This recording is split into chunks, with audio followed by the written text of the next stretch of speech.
Hey everybody, welcome to this week's live stream. I hope everybody's doing great today. We are going to turn up the Helix pen blank this time. So I had a really tough decision because these both turned out really awesome. I still went with the one that had interference in it. I really want to see if the interference pops or not. It's going to look good either way, but I'm very curious to see if that black spiral, that dark background, to see if that thing pops out the interference colors. The other ones looked fabulous. It was a really tough choice. The thing is, I kind of look at those and I'm like, I know those are going to be good. So I was like, let's see how the other ones turn out. It's tough. It was really tough. So let's go overhead. Here are the blue, red, white, spiral, and gold. Look at those. Look at those. That color combo is killer. Great choice of colors, guys. I was like, oh, I really want to turn one of those. But I'm limited on how many spirals I have, so I'm like, let's just go with these guys. And then these guys, I mean, they look great. And like I said, even if the interference doesn't really pop off, I think it kind of is here. You know, I don't know. We'll see. But I really love the Beetle Blue. Like I said, it's kind of like green, but blue. I don't know. And then that green really just puts everything together. It goes great with the red. So we'll see how these go. I decided, so I kind of shorted the resin on this one. And I ended up just chucking the other one. It was like half done. And I was like, I don't know if I want to. I'm just going to chuck it. So we only missed out on one because I kind of fixed my problem while we were doing it. But anyway, overall pretty cool. So I'm going to make a cigar pen. I love those. They're one of my favorites.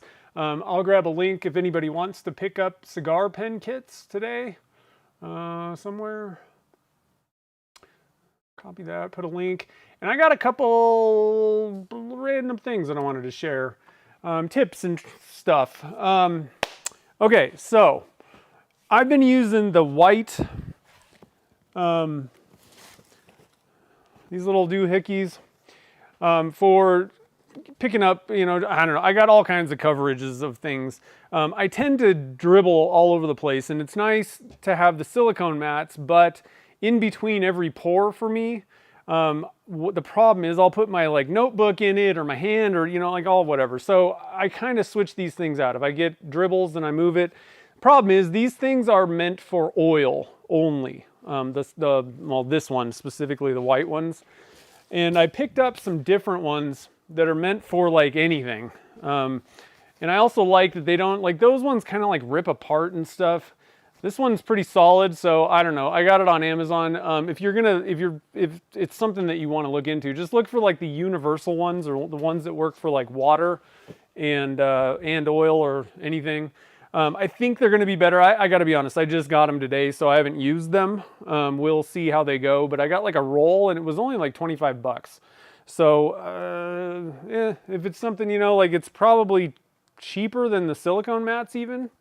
They are a little bit slippery though. That's the only kind of thing that I don't, it's not my preference, let's say. I don't know if it's going to make any difference. So anyway, I got those. Then a couple other things. So I set up a different room for casting that I can air condition, and I'm back and forth with stuff. Mainly it's for the team color blanks. Those ones require thicker resin. Otherwise they tend to kind of bleed and just look kind of funky. So that's great, but the problem is I'm taking materials and resin and things back and forth. So I wanted to get another temperature gun, and I want to say I found out real quick. The first I got one, and I'm like, okay, they're all kind of the same, right?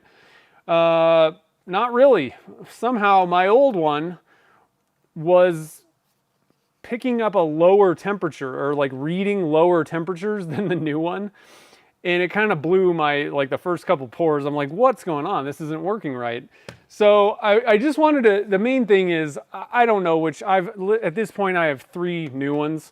I ended up, the one that I think I'm going to keep that seems close, and I haven't used it yet, is this Klein Tools one. The problem is it's $30, which kind of sucks. The other ones are $10, but they're kind of all over the board. And I don't know. Let's do a little test. These it turns out I think once they get to the same temperature, so that's reading 78.9. Klein is at 79.9, which doesn't make me happy. And then that's 78.5. My old one is lower. So I think I'm going to have to shift my numbers a little bit if I'm using a new one. Okay. So I just wanted to mention that because I tell you what temperatures I'm I'm reading and pouring at. Chances are, it seems like most of the newer, I'm thinking that mine tends to be lower. So you might need to adjust up a little bit, possibly. I don't know. It's probably going to depend. The main thing is the advice that I can give is regardless of what numbers I'm using or your friend's using or whatever you heard on Facebook for things or whatever, it still boils down to what temperature works best for you in your shop.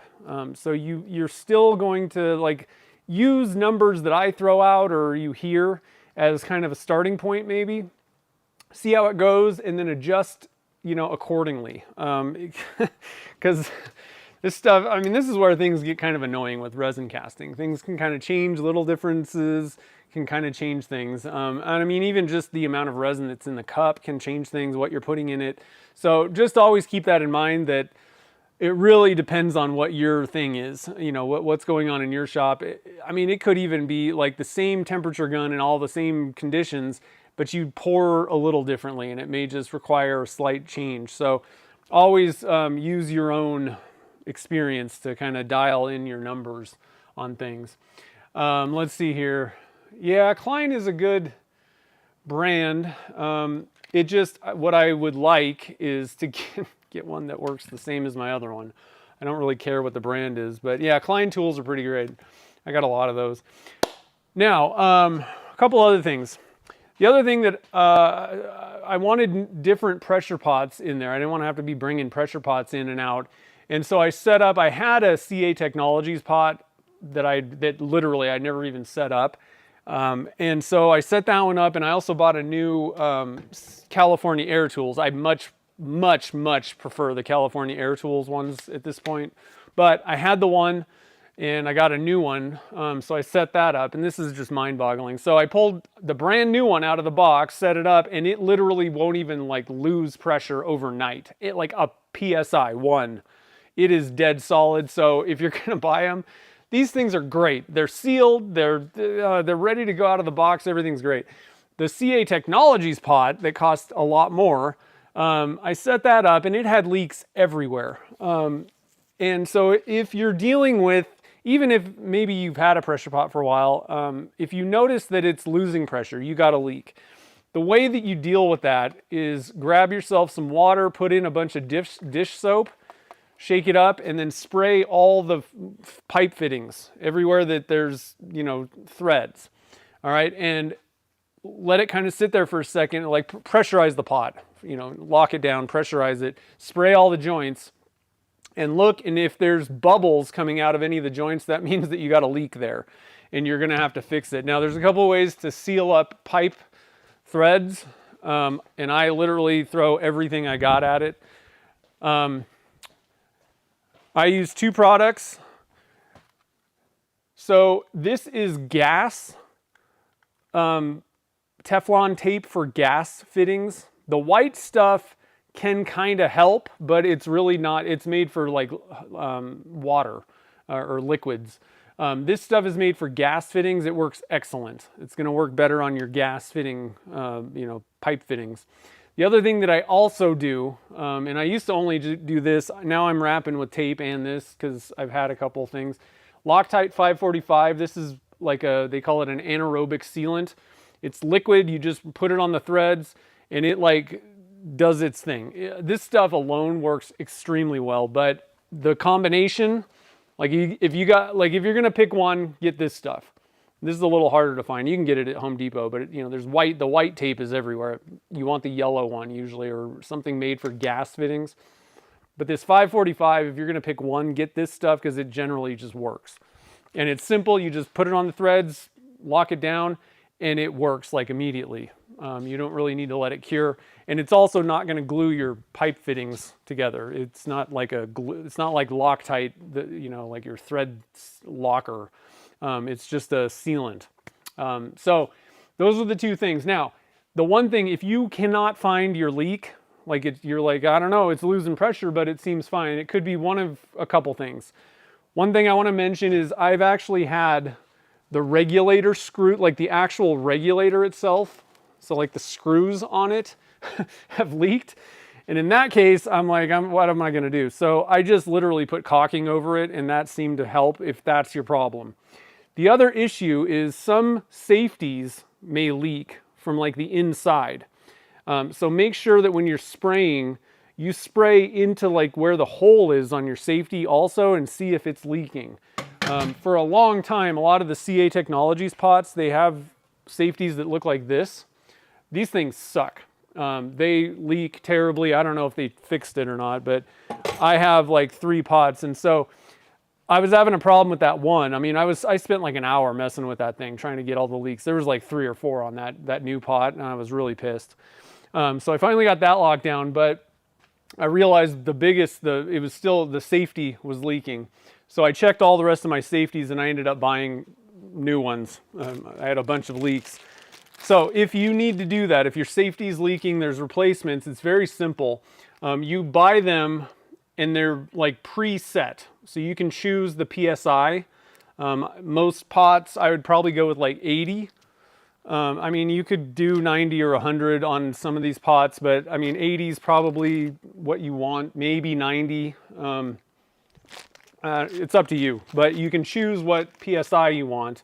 And I got a link to those somewhere. Here we go. Amazon's got them. They're super cheap, and they've got like this company that's selling them. They got them from like 50 PSI all the way up to 90, maybe even 90 looks like, or 25 PSI. We don't want that. But yeah, so you can pick whatever you want. If you got like a Harbor Freight pot, you might want to go with like 70. Those ones are not particularly great.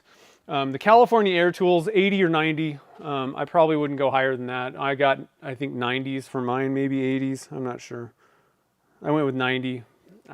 Whatever. Sometimes safeties can leak a little bit. That's why I went a little higher than like the max PSI. But I would recommend probably just going with the whatever the max PSI of your pot is. So let me get a link to these little goobers. I got a lot of like little random things so I apologize for all the chattiness, but I think it's important. Like if this can be a problem, if you're working with like well, if you're working with deep pour, I mean, you got to keep the stuff in the pressure pot for days. Like it has to not drop below the threshold, which is probably about 40, 45 PSI for days, right? So like you got to have a pretty bulletproof, not leak proof pressure pot. So if you need to do that, there are safeties that you can replace. There's the soap method. If you find some other, random joint, just, take it apart, put that tape on, put that 545 on, and then screw it back together, and then recheck. But it should shore things up. Now, the other thing that could be happening, it's not that often, but if your lid gasket, sometimes the lids can leak themselves, like the gasket. Especially with the cheaper pots, they can be like warped and weird. It's kind of tough. You can get a new seal, you can try and figure it out. One thing that can kind of help is sometimes if you put the lid on a different way, it fits better. And then if you find a place where it doesn't leak, mark it on the lid in the pot, and then always put it on the same way, line up those lines. Typically with these, there's only gonna be 4 directions you could possibly put it. But with like the Harbor Freight, it could go anywhere. So just a couple little tips on sealing up your pressure pot. It really does help. For the most part, Alumilite, clear, definitely like the clear, the regular clear. But even the slow, I mean, you only really need your pressure pot. This is another advantage to using that. It only needs to be sealed up for like 4 hours most of the time at the, generally the most. With the slow, I mean, you really only need to hold pressure for like an hour, a lot of times, maybe 2. So it's not that big of a deal, but if you're using an epoxy that's got like an overnight thing, then you really don't want your pot dropping below 45. Your bubbles can kind of come back if it happens. If it goes lower than like 40, you know, before like within a couple hours, like it's probably your bubbles are just going to come right back. It's not like it's this immediate thing and then they're just gone. They shrink, and then once the resin hardens, they're just gone effectively. They don't come back. But if the resin is still soft and you release the pressure, they're going to grow right back. So just, you know, make sure. Like I said, I think the way to beat it is just get the California Air Tools pots, because they seem to be just absolutely amazing out of the... It's actually mind-boggling, because before those came out, I mean, most pressure pots had issues. Like, you had to put on your own plumbing, and there was like things going on. There was like constant, you know, getting it set up was a lot more hard than taking it out of the box and plugging it in. So, let's see here. Yeah. Well, anyone have any tips on getting use the heat gun if you're trying to get out, like a lot of the companies, like when they put in the safety or the regulators and all that stuff. Well, usually the regulators have a compression fitting, so that one's not, usually doesn't even need anything. It's gonna seal. But if you've got something that you can't get loose, heat gun it. That should work. That typically does work. Another way you could do it is try and like freeze it. That can kind of shrink things and like do different stuff. So there's different ways. Heat is usually the best way to do it, and then just try and crack it loose. Yeah, portable air tank, same thing. I mean, you know, the soapy water trick, and like dump a good, you know, like stick some soap in there. You want a lot of soap, really. The water's just so that it kind of gets into the cracks and crevices, but you'll see right away, even like a little tiny pinhole, it's just gonna start bubbling out, and you're gonna be like, wow, there's my leak. And the worst is when you got bubbles all over the pot and you're like, okay, I gotta redo everything. Anyway, so that should help. This little primer. I wanted to cover that though, because like I said, and so that pot, it made me, I'm like, well, I got to buy stuff. So I'm going to check all the fittings. And I found I had 2 like just regular fittings that I had to redo, and then 3 safeties that were bad. They were all on the CA Technologies pots, of course, but, and then this one, this is the old CA or California Air Tools that I've had for, you know, years now. Totally bulletproof. It doesn't, no leaks whatsoever. That's why, I mean, they're great. And they're so much cheaper than everything else, you know, the good pots. It's literally, you take, like even today. So I think, I don't know for sure, but last time I looked, if I remember correctly, if you wanted to buy a CA Technologies pot today, they're like $500 for the 2.5 gallon. Like, I think they're like $1,000 for a 5 gallon. Like, you still have to do plumbing to them. Like, they're not ready out of the box even. This thing was like $200. I mean, it's not cheap, but at the same time, it's also not $500 like for a good quality pot. And it's ready, literally. The only thing you have to do is adjust your regulator, which takes 2 seconds. They're amazing. It's great. We live in the golden age of resin casting. Now, one other thing, let's see, is there anything else? Safety valves, soapy water. One more thing, and then we'll get going here. All right, so if anybody does like larger cup, well, even if you do small cups, I found these little mixing paddles that go in a drill, and this would work pretty good for just about anything. Definitely a good size for one of these guys for your like bigger buckets, but it would even work in like a normal cup, and they're metal. So I bought some. Well, it's silicone, so the resin will come off easy. A lot of these things are plastic, and I gotta be honest, the resin doesn't come off that easy. It's kind of a pain. Now, I haven't used these, so I'm just showing you that there's other options available. But I like the size, so this is what I've been using, and they're kind of a pain to clean up. You don't have to clean it off necessarily, like you could just reuse it, but sometimes you maybe don't want, you know, stuff and like little drips happen. This thing should be a lot easier to clean up though, and it's also just like, this ain't fitting in this cup, right? This will fit in like smaller cups, and if you've got like wrist problems and the stirring bothers them, you might go for like get a little drill, a little lightweight drill, and you can mix up your stuff. Now again, you still want to get the sides and the bottom of the cup pretty well, but I think this might be a decent option. I'm going to give them a shot, and I'll grab a link for these also. Let's see here. and this is to the specific ones that I bought. There's other ones that are plastic, and I opened it, and I'm like, they were like floppy, like the whole stem thing. It was like this. I'm like, this is just gonna flop around when I drill. Like, this is stupid. But this one's metal and then covered with silicone. So I think it should be pretty cool. I don't know. We'll see. The only thing I will say is, you know, this could be fragile, kind of like it may not last that long, but they weren't that expensive. I got like 6 of them, 1, 2, 4 of them, and they were like $10 or something like that. How much are these? $12.99 for 4. Not bad, you know. So anyway, there's that link to those. And then one other thing that I don't know that I really even totally, well, I got 2 more things. Sorry about that. I got a lot of stuff to share, guys. Sorry. They're also while I was buying these things, they also have these little resin mixers. It's like automatic. It's on a stand, but you can also hand hold this. Now, I have not used this yet, but it comes with 2 different sizes of things. This is also silicone. It is a plastic stick, but it's not floppy. And so basically, this is like a very lightweight thing, and you just stick your paddle, you know, stick these things in here somehow. I honestly haven't even unboxed it. But it's also got a stand that holds the thing. So like you put your paddle in here. Let me see how this works. Let's see how this works. I think you just shove it in there. Yep, popped in. And then you got a little stand. It's got a little base. Just pops in like that, I guess. And then, like I said, not only you can hand hold this and it'll just, you know, you don't have to, it's like a drill kind of thing, but then you can also just stick your cup on, like on the stand, and it's adjustable. Pretty sure. I think it's a motorized adjustment. So I would have to turn the batteries on and all that stuff, but you basically just put your cup down. It's got a little silicone thing so it doesn't move.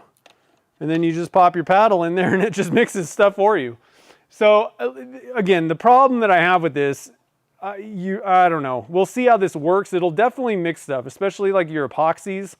Those really kind of, you want to mix for you know, a few minutes really. But again, I would definitely recommend, you know, getting the sides and the bottom of your cup real well before you know, I wouldn't totally trust this. I really like the normal sticks because I can really get the edges and stuff. But I mean, this is silicone. It's not my, you know, it'll probably work pretty well to get the stuff off the sides and all that. I don't know. I just wanted to share this. I'll give you guys a link to this thing. It's made by Resiners, and they make a lot of really good products for resin casting, honestly. Another thing that they actually sent me something. It's like a degassing chamber.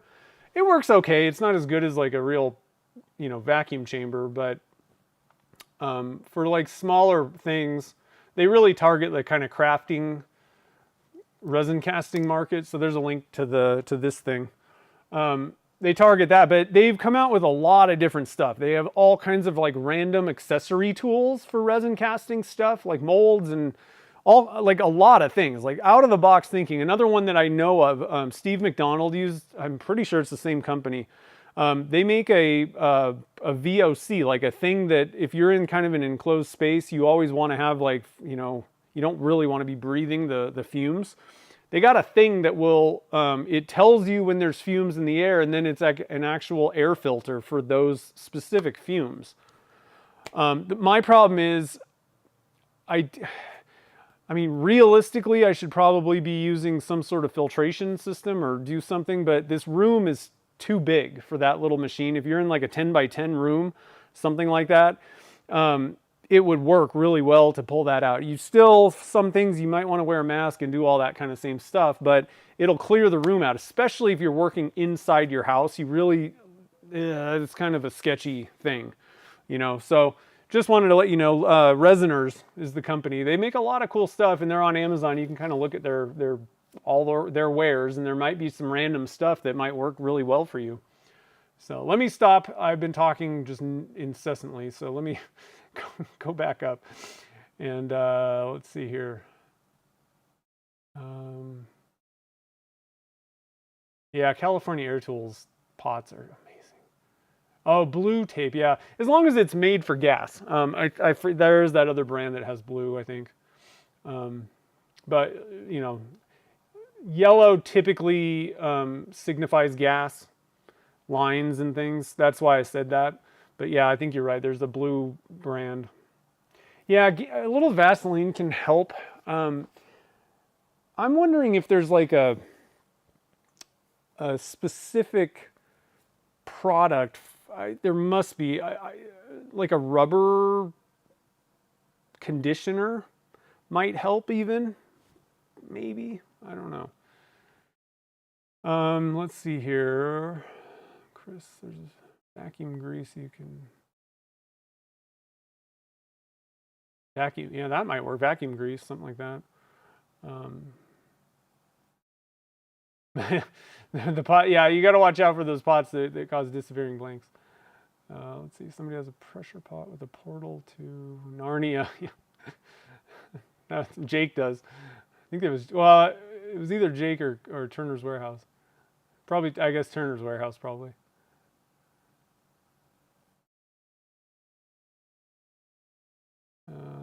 Sorry, guys, I'm just reading, make sure that.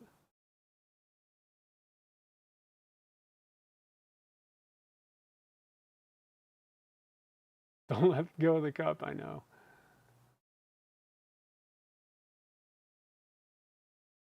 All right, so let's see here. Selling things on TV, I know, it's true. It's just when I find things, well, so like I said, I have not used this, I don't know. But if you have wrist problems, like I don't really, you know, I would trade maybe the resin. You might leave little blobs of uncured. The whole reason you want to scrape the sides and all that stuff, that's the only thing that I'm really worried about with this. I think it'll mix it up fine. But it's just, you got to make sure that you get the sides and bottom of the cup also, because you don't want to leave unmixed part A or part B. Now, one way to get around that is to just dump out, you know, use this cup, mix it, and then dump out into a new one, and then mix again. That can kind of pretty much guarantee you not to have any unmixed resin. But I think if you've got, like, because, you know, if you got arthritis in your wrist or something, I mean, I'm always worried, you know, mountain biking and stuff. If I crash and I break my arm or something like that, you know, I think I'd use this thing a lot more for sure. But you know, these other things like the, you know, temperature guns and all, you know, safeties and whatever, I try to share things that solve problems, which brings me back. We're not even done yet. I wanted to give one more shout out to the power cap. I have been using this a ton lately. I've been sanding and doing all kinds of stuff, and it's like not cold in the shop. This thing is so amazing. You just plop it on, it puts air in your face, and it's so nice in the hot summer. But you're getting full 100% protection, even if you got a beard or anything like that. That's what I love about this. Even if you've got a good fitting mask, if there's any leak, the problem with a normal mask is when you breathe in, if there's any gap that's not fully sealed to your face, and there's like no guarantee on that, but if you're in like a really dusty area and you've got a hole in your mask somehow, every time you breathe in, it's breathing in some of that dust around the filter basically. But the difference with something like this, it's putting air into the mask, and any leaks, it's gonna push air out rather than suck it in. So like it is the most safe thing for breathing stuff that you can get, and it's pretty comfortable. Now, would I want to wear it for hours? No, not really. But you know, for like shorter term stuff, half an hour even, like no problem. I've been wearing it for half an hour to an hour daily for the last week, and it's fine. It's weighted well. It's not that heavy. Good visibility, and the battery life is good. What was the other thing I was going to say? They're not cheap, but I mean, it's your, you know, it's your lungs. They're pretty important. So it's a pretty good thing to do. The other thing that a lot of people don't think about also with something like that, everybody knows about like dust and, you know, that kind of stuff. The other thing that people don't think about is if you're using a buffing wheel, you really want to mask up when you're buffing stuff, because you're basically throwing tiny particles of abrasives in the air. So you don't want to be just standing there with nothing on your face. So like that's another good reason to get one of those. I really like that thing. Well worth the money. So I'll drop a link to that as well. And I'm going to also drop a link to the California Air Tools pressure pots at Turner's Warehouse. And I recommend getting it from, you know, people are like, oh, well, it's like $5 cheaper on Amazon. And I'm like, that's great. What happens if you do have a problem? Are you calling Amazon? I mean, yes, the returns are kind of easy, but like with that, it's not going to be fun boxing it up and you know, whatever you have to do. I don't even know how you return them on Amazon. If you got a problem, Turner's Warehouse will help you for sure. So I always, and you know, it's nice to support smaller, you know, real businesses that support our community anyway. So I recommend getting it from them, if anything. Let's see here. So pot. There we go. California Air Tools. Pots. Fine for casting. I love it. They're just amazing. Okay, so one more link. We're just dropping links left and right. We're just go out and buy stuff, guys. Now, this is all just good stuff if you're going to get into casting. All right, so here are our blanks. Let's go turn something. Again, I'm going to make a cigar pen kit. I decided to go with a gunmetal plating. Thought that would kind of match the black spiral thing a little bit. So let's head over to the lathe and do some stuff. All right, did I miss any other things?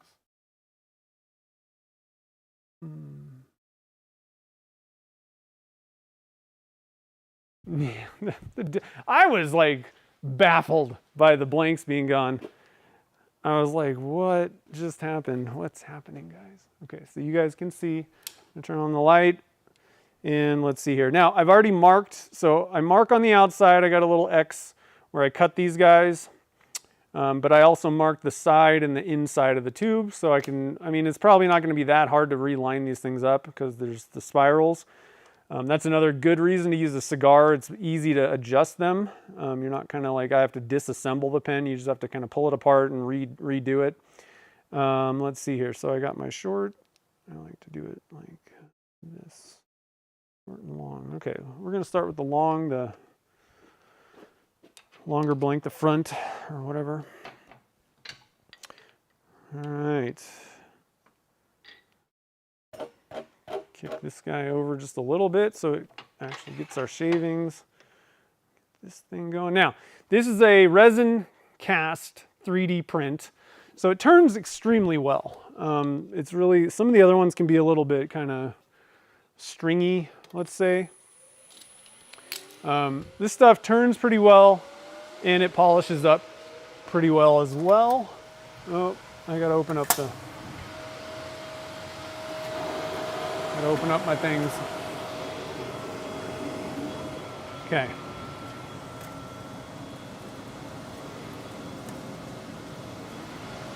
See how that goes.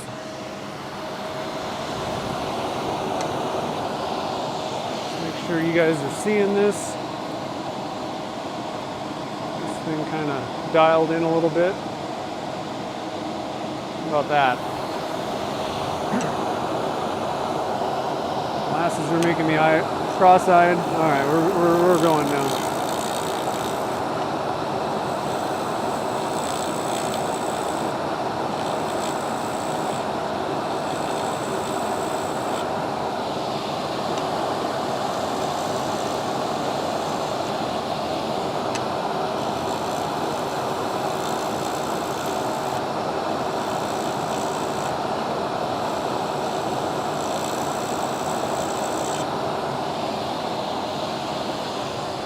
Now, one thing I do want to say about the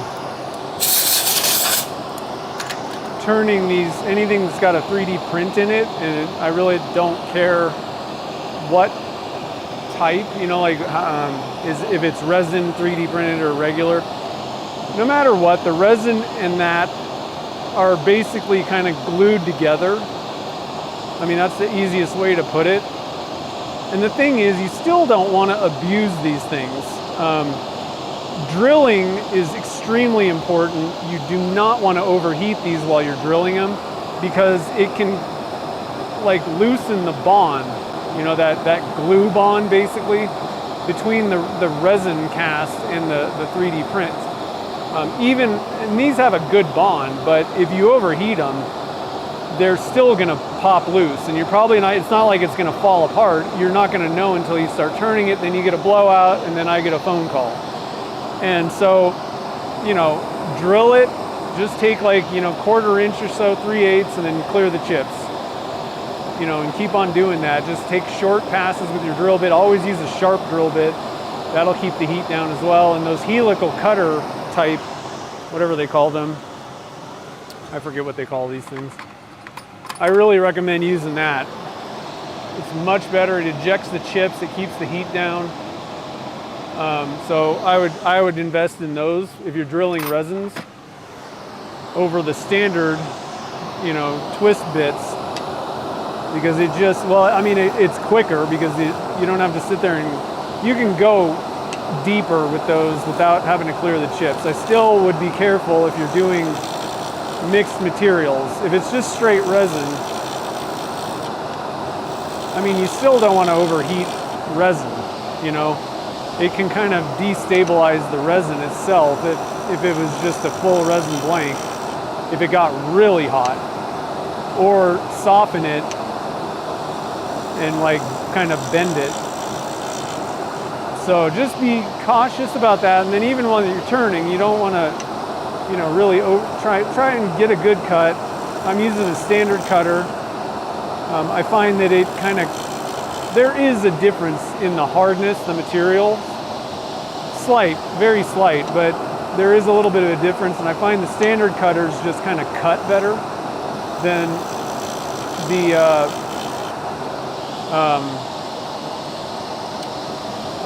what am I trying to say? The negative rakes. Sometimes it can kind of handle the different densities or hardnesses a little bit better. However, having said that, if you're doing mixed materials, there is more possibility of like a kind of a catchy situation or something funny going on, and the negative rakes are probably overall going to be better to use. But if there is significant differences in the hardnesses, it can kind of follow the softer path easier. I don't know if that made sense, but the standard cutters tend to just kind of cut through everything equally and don't tend to follow softer material as much.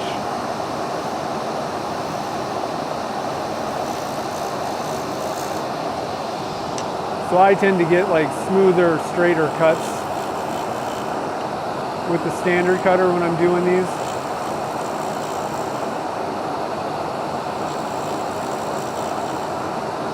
But if I was turning, it depends on the material, I guess. I would probably choose a negative rake if I was doing the other type of 3D printing, the filament style ones. It may kind of handle that material a little bit better, being kind of stringier and maybe a little bit possibly more brittle. So it just kind of depends on the situation and everything, but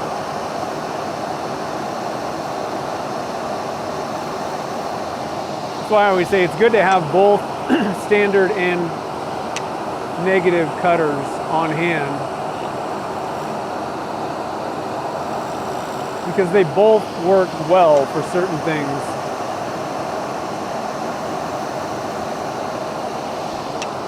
Oh, I forgot my phone. I can't even see the comments. Jeez. I'm very focused on things that I'm saying today. Sorry, guys. I'm like, hey, I got news to share. Let me talk. Let's see here. I gotta go to my channel. And there we go. Okay. Now I can see Gabby's here. What's up?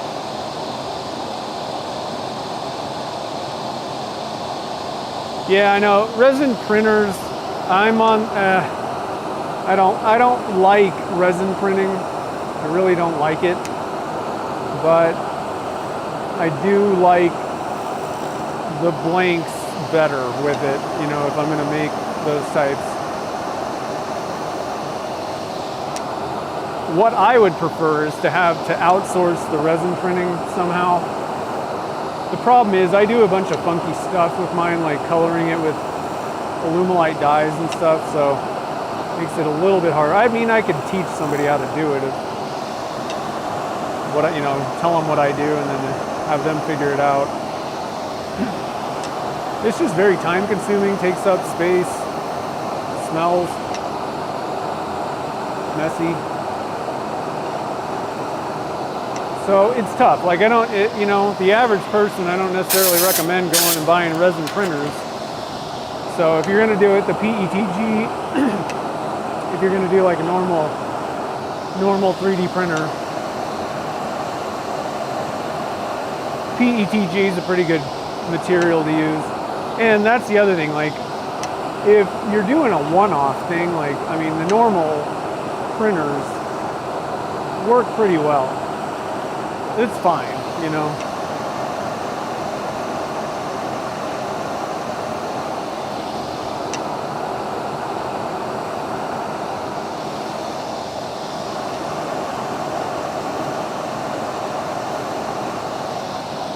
But because of the way the resin printers actually print, you can kind of get away with different things. You can do different stuff with them. Oh yeah, that's looking good. Now, one thing I do want to note, I used a black tube as well. So that's probably helping pop the red a little bit more. It's not as much as like black dye. You know, I was trying to see how much is this gonna like really pop. I wouldn't say that it's the same as like if you put black dye in, you know, next to this stuff, kind of mix it in, like it really makes that red pop out at you. But this is pretty well popped. It's got a good amount of red. I don't know that I would really say that it's really popping more next to the black here so much. I don't know. It looks good though. I like it. So there's that. It's looking pretty good. A little bit of a bump there. Take some material down there. But yeah. What do you guys think of this?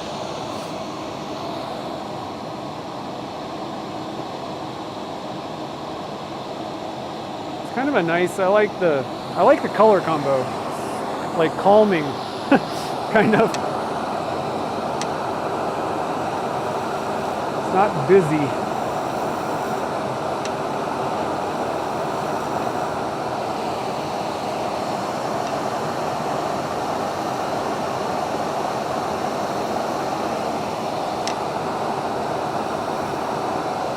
All right, hold on.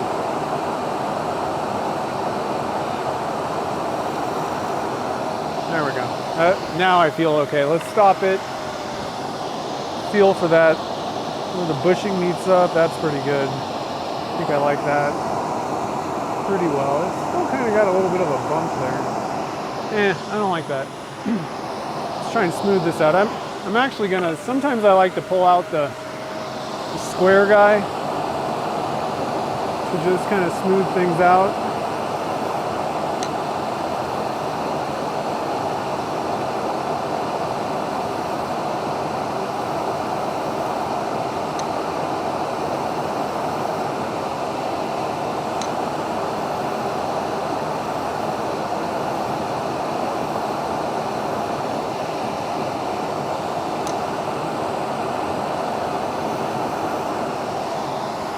Pretty good. Like I said, sometimes the standard cutter just cuts better, but I'm getting a little bit of vibration. I don't know if it's going to make any difference which one I use. All right, that's good. Let's just stop. Let's just stop and let's see here.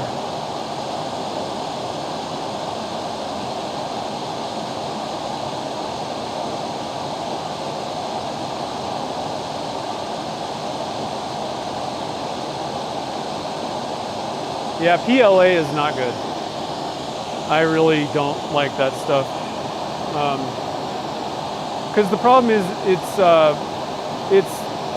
you know, when you're printing with it, you don't it's like the lowest, well, one of the lowest temperature to melt it, which means like even if you're just turning it, it's generating heat, and like drilling is terrible. It melts basically when you're drilling it. I don't like it. Not very good. Parabolic drills, yeah, there you go. Yeah, they break. And the only thing I will say, PLA, you can get away with if it's just like a honeycomb blank, pretty thin. That works okay. I mean, the best, like if there's any kind of shapes or like big chunks to it, it's terrible. I don't know. Let's see here.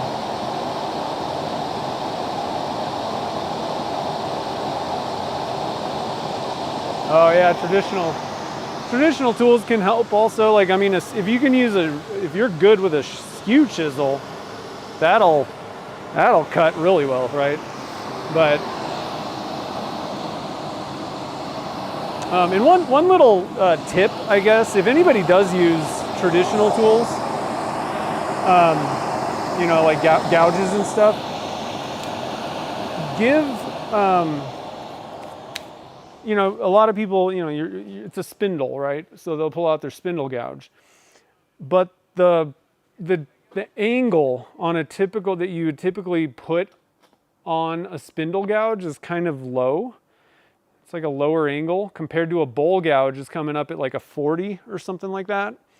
Where I think spindles, it's been a long time. I'm not sure if I'm speaking anywhere even close to the numbers, but like I think a spindle's like a 30 degree, so it's like lower angle.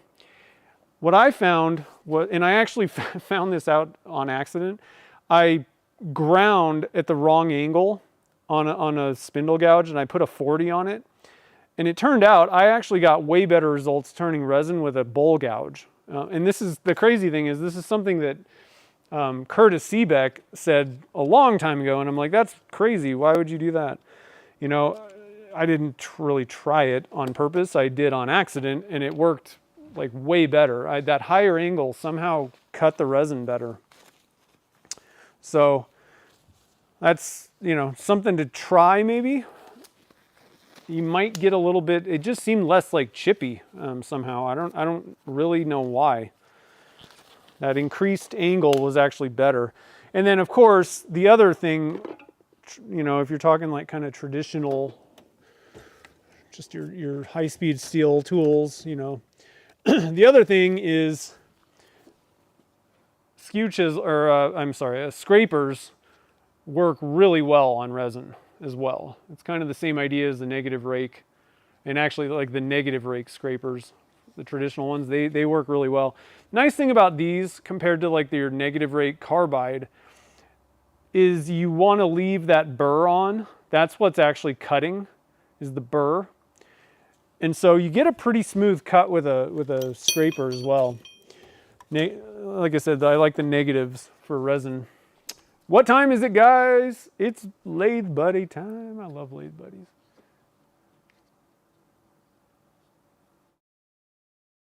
Yeah, PE, and yeah, there's really not much difference between PETG and PLA in printing terms for the most part. They're not like difficult to print or anything. It's a much better, less brittle. It holds up to temps. And the thing is today, like I'm not really into the 3D printing world.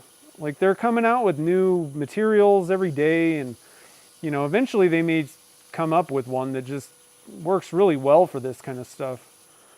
I don't know. I mean, it may require you to print at like carbon level temperatures with special nozzles or something like that. But I think that's one of the biggest drawbacks to FDM printers is, you know, the stuff that they print melts at a fairly low temperature and is oftentimes kind of brittle. The other thing is that unless you've got your printer like totally dialed in and you're like really good at it, and even if everything is perfect, I still think the resin printers, the details are so fine between the layers that there are no layer lines whatsoever. So that's the other advantage to resin. it pretty much prints solid objects with no bumps or weird stuff going on. And it also prints everything at once per layer. You know, I don't know if you'd have to look into how these things work, but because of the way that it prints, it does better for like bigger chunks of print, let's say. I don't know. Yeah, it used to warp. I agree with that. Because I've been kind of doing this for a little while. Not well, but just enough to get by. And I remember it was pretty tough. And back in the day, I actually used to use what is it? The one that really warps. What's Legos made out of?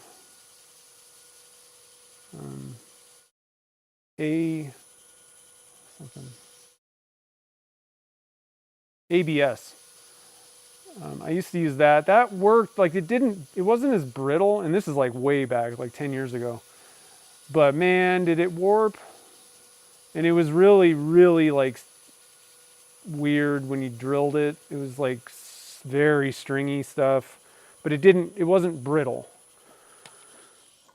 So I used to use that in my like pinstripe blanks for quite a while. Pretty terrible stuff to print. I even tried it again on the Bamboo Lab, and even it, like that thing's like just push the button and it just goes, right? And it wouldn't even print. And it's enclosed. Everything's like perfect on the Bamboo.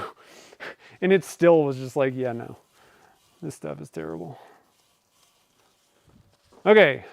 That is looking awesome. I think once we polish it, that red's gonna, these interference colors kind of create like an aurora effect. It's like the colors jumping off at you like a hologram or something. And I think it's going to be pretty cool looking. Hope it works good with the kit plating. Yeah, ASA. I tried both of those. Yeah, and they're terrible to. I was like, no thanks.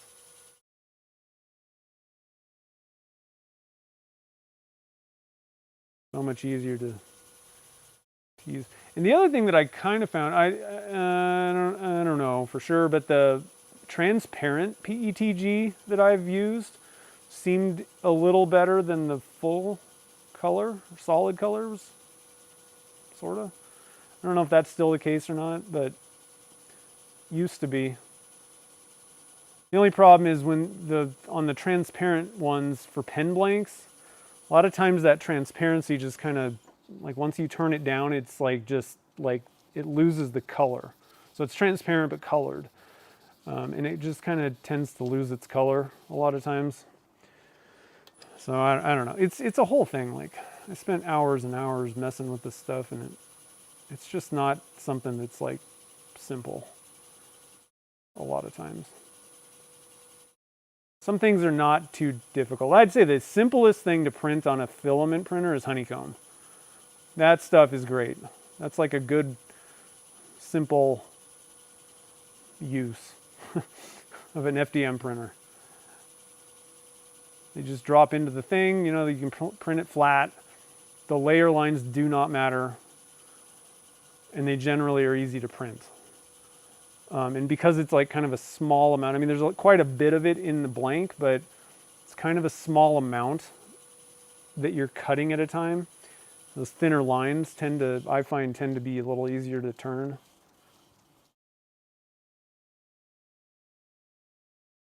Whew, that's looking pretty good, guys. I like that. I like that a lot. Man, I'm hungry today. Good Lord. Went on a 21 mile bike ride last night, which was probably not a great idea. I did a 10 the day before, and I don't think my knee was really ready for a 20 mile the next day. But I wanted to do a long one Thursday, but I didn't have time. So, yeah, it's a little bit of Advil day. That's okay. Okay, so let's do some magic juicing. I'm going to spray this off a little bit real quick. Make sure there's no water on it. Magic juicing. Harden. Yeah, I've got the carbon carbon PL carbon bamboo. I always do that. Like, I got to be honest, carbon printing is not great either, because those carbon things, they like, you don't notice it, but even when you're messing with that filament, like, it can get into your like skin and pores. So like, kind of learned about that, and I'm like, I don't really know if this stuff is that, and it's not that strong. I don't know. It's okay. But I do have the hot nozzle. Hot nozzle. So what's everybody doing for Father's Day? Happy Father's Day tomorrow. Anybody got cool plans? We're actually celebrating today. Makes it a little easier. My problem is Sundays are a bad day, because like that's my chores day around the house. So it kind of, if we have to do something like all day, it just, then I'm like, oh, I'm behind. Get a lot done on Sundays. That's not why we're doing it, but today, but it helps me if we don't have to do things on Sundays. And then it's also easier for my sister. Sunday is just a tough day because they're getting ready for the next school week and all that stuff, and you know, those types of things. Okay, so let's do step one here. I am not a father, so just to let everybody know. We're doing it with my dad. All right, so we'll turn the speeds up a little bit. Oh man, the magic juice, guys. If you haven't tried the magic juice, highly recommend it. I don't think you'll be disappointed. It's so easy. Moderate pressure. Put a dime or so size blob on there. I'm running about 1700 RPMs. It depends. Some people kind of go a little faster. That's fine with me. Just simple stuff. Simple stuff. That's pretty good. And then I'm going to wipe it off with a separate microfiber towel. I found that the blue towels work fine for like steps like one through 4, if not really 5 even. I like to switch to a microfiber for step 6. It just, I feel better about it. I think you could really, I do think that the blue towels work better than white paper towels. Those white ones are pretty abrasive. But I think once you get the polish on, I think it's kind of okay. Like, I don't think you're really getting a lot of abrasion from the paper towel itself. Now, I do not wipe it off with blue paper towel, though. Like a dry part of the blue paper towel, I do think that is probably going to put scratches on. Pretty fine ones, probably. It's probably not that big of a deal, but I did notice a pretty decent difference. I would have the lathe running. I would do put it on, and then I would fold the paper over or flip it over, and then while it's running, wipe off the kind of excess. And I would get random scratches. So now I stop, I do side to side wiping, number 1. Radial scratches are just easier to see on anything, circles and stuff. So if anything, wiping along the blank is kind of a better way to go, I think, for most things. It's kind of the same idea as like circular, like random orbit sander scratch patterns. You could get the little pigtails and stuff that are kind of circles. Those stand out like a sore thumb. And when you're done, if you're just sanding like a panel or something flat, wood, I always would go back with a hand sander and do with the grain straight to get rid of the pigtails. But it just, if there's anything left, you're not going to really pick up those lines, those straight lines with the wood grain. So it's kind of similar to that. I mean, there's no wood grain in this or anything, but your eyes just don't really see the straight lines nearly as easy as the round things that are going around it. Okay, so step 3 in the bag. I got to get a new towel. It's getting hard to find a clean spot.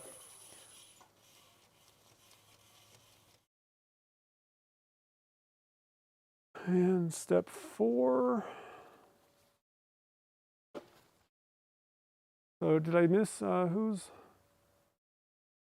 Mr. Gold's birthday is Monday. Oh man, Father's Day and oh, fancy restaurant. I like that. Yeah, we're taking my dad out to a little Italian. He wanted Italian. Oh yeah, turning the lathe down, Mark. That's not a bad idea. When you're turning those things.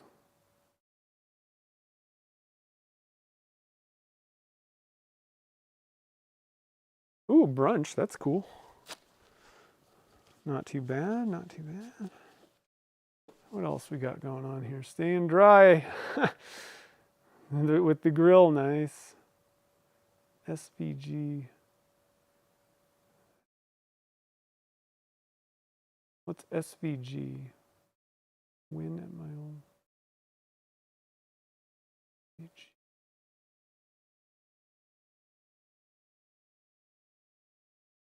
What is SVG? I can't think of what that might mean.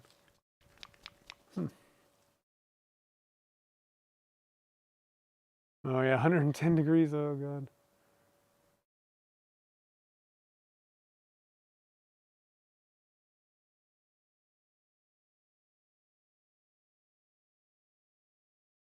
Yeah, I mean, you know, if you got a good method, I mean, you don't need to try something different just for the heck of it. The one nice thing is like, because back when I would buff, I mean, it's kind of hard to be like, you know, you should really go spend $110 or I don't know how much they cost now to get a buffing wheel set and do all this stuff. And then it's not really, I mean, there's a little technique to buffing. It's not just like, whatever, you know, that was a lot harder than being like, I don't know, Turner's Warehouse got a sample set for $15. It takes no effort, you know.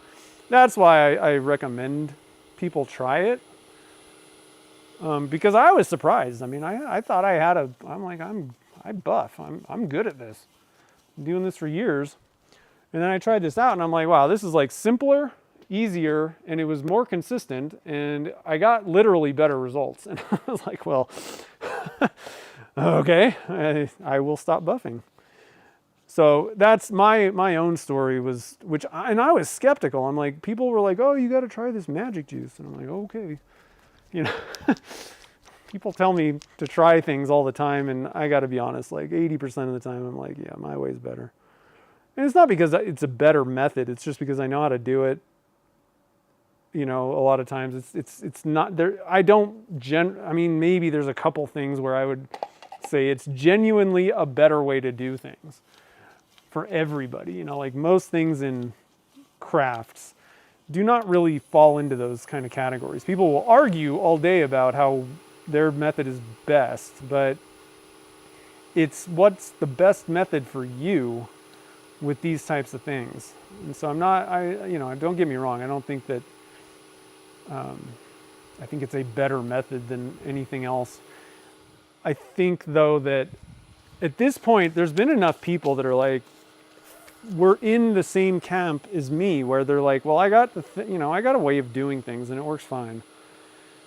But then they do try it and they're like, well, okay, that was easier and it looks better, you know.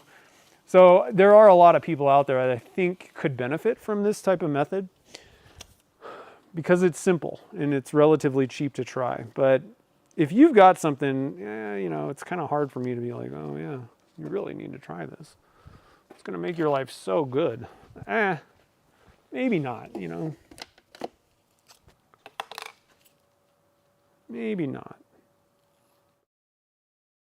But if you're willing to drop 15, 20 bucks,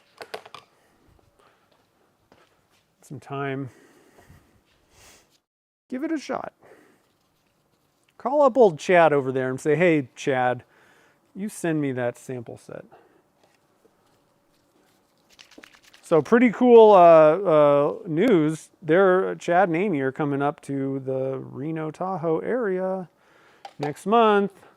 And we're going to do a special live stream from my shop with everybody. It's going to be cool on their channel, by the way, because they're going to be here for their during Wednesday. So we're going to do their live stream here. So that's pretty cool, huh? I'm excited. They haven't come here yet, which I think is ridiculous, you know? We got a lot to offer up here. We don't smell that bad, geez. Do we?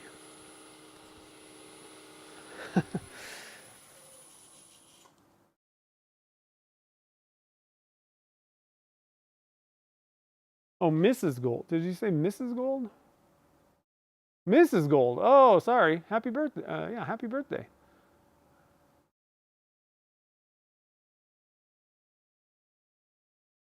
Ooh, Texas Roadhouse. That's a good one.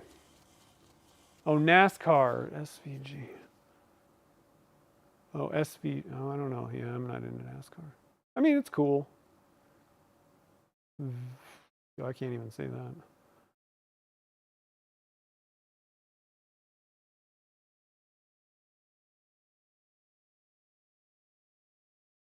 Harold tried it. Yeah, it's pretty good. I mean, you know, like I said, there's other things out there. You know, one of the things that a lot of people like, and this might be you, Chris. There's like a one-step something.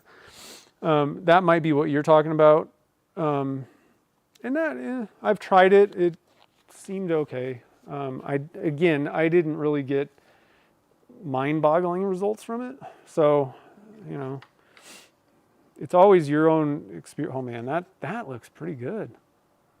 Whoo-wee. Yeah. So, like I said, I wouldn't necessarily say that the black stripes are popping the red out in this. I do think if you are going to get these, I would recommend painting the tubes black. I do think that is helping most likely, because like the whole thing is pretty well popping, pretty good. It's got good pop to it. But that green, and then even that, it's neat because the beetle blue. There's not a lot of beetle blue in this one. I think we'll get more of it in the other one, but it's kind of a cool transition between the green, because it's got some kind. That's what I was saying. Beetle blue is a weird color. It's kind of greenish, but it's blue. And that actually kind of, it almost is like a purpley blue, which rolls into the red. Like this is a pretty good color combination. I like the way these things kind of play together. And like I said, it's like calming. I really like it's just like it's nice. It's nice. Okay, so let's do the other half. See what it looks like. Like I said, hopefully there's a little bit more of the beetle blue in the second half. You never know. But it is kind of striping. I was saying that you don't get that as much. Okay, I take it back. It was pretty well striped, where, you know, every layer is kind of its own little thing. I guess I had forgotten. So, sometimes, maybe depending on like what temperature you pour out and stuff, or how you pour it, sometimes it can get a little bit different, but not so much on this one, for sure. Hands are sweaty. Luckily, the temperatures went down. We had a little respite. We got a little bit of weather roll through, and we had some like thunderstorm warnings and all this, whatever.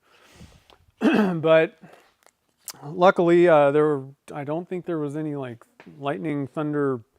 I didn't really see either of those around here. But I don't know of any fires that happened. That's what we're always worried about. Fire breaks out. Things are not great around here. Okay, let's see here. Jake did a side-by-side with both methods. Pens plus.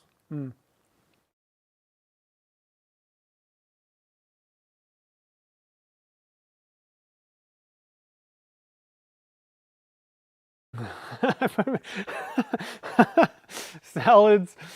Yeah, I just dip my chicken wings in it. Step 6 is the best for wings, by the way. Australian, huh? Road course driver. Huh. I need an in-house audience.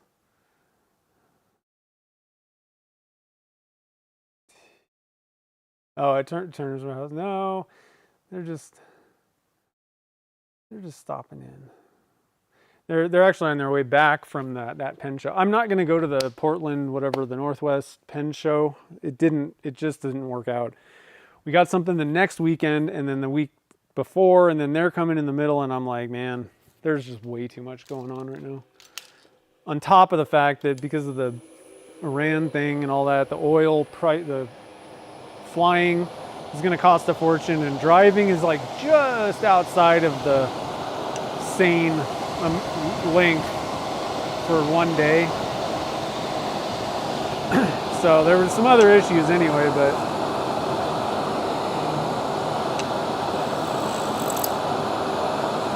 just too much on the plate.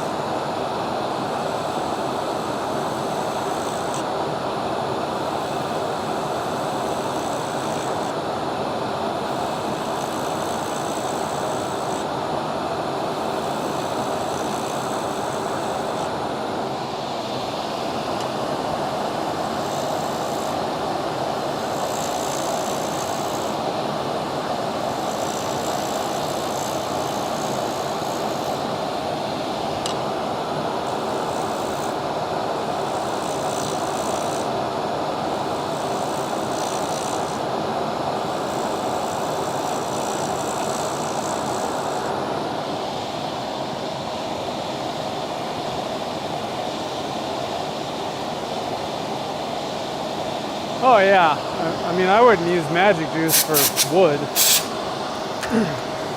Definitely not. Yeah, you gotta have a few different things. And honestly, I still buff things.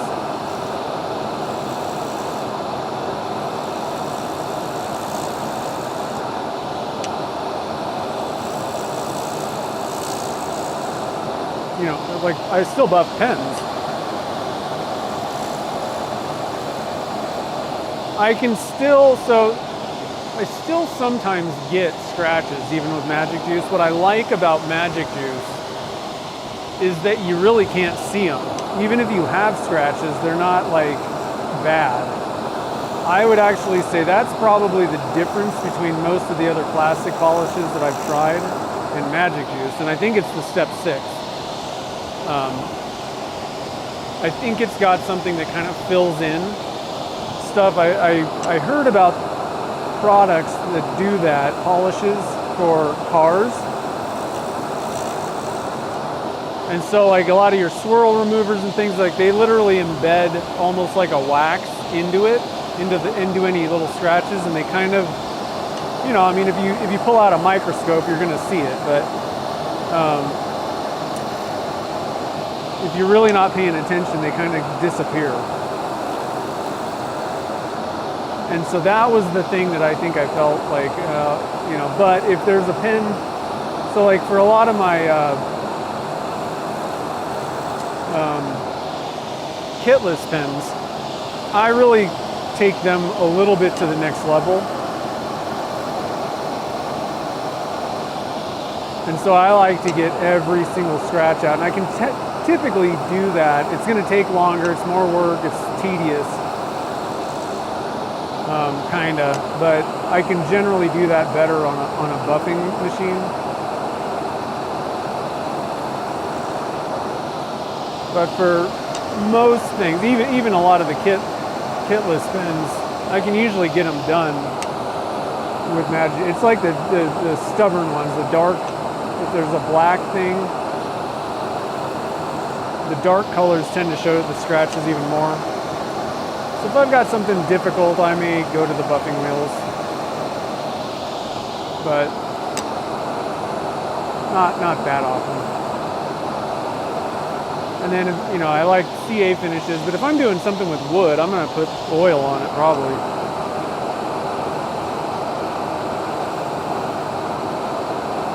Maybe even like a, friction finishes look good.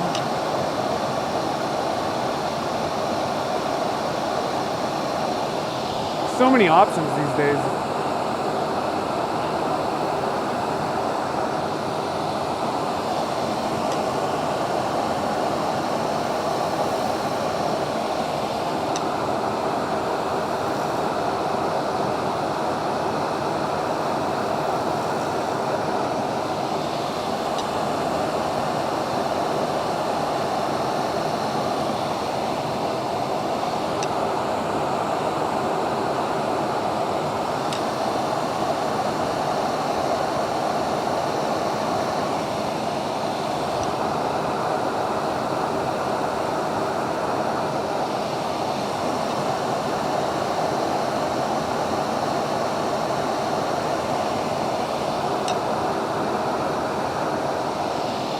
All right, let's stop it and I think we're good. We might need a little bit more. Oh, that's pretty good. A little bit of a bulge. Going on there. I'm gonna try and straighten this out a little bit more.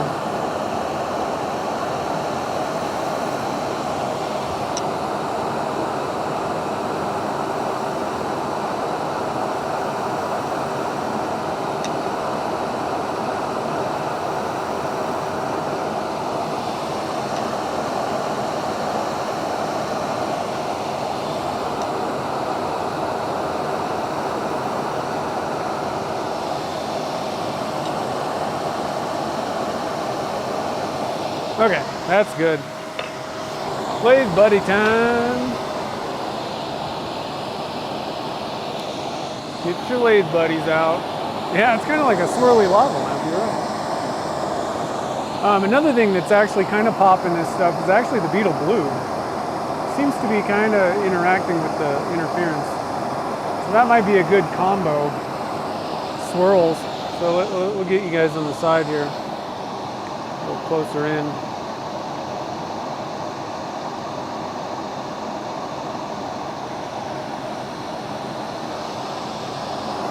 These little swirls are kind of a little bit interacting, I would say. Here a little bit. And there. I like this little thing. Hopefully that looks good with whatever it matches to on the other half.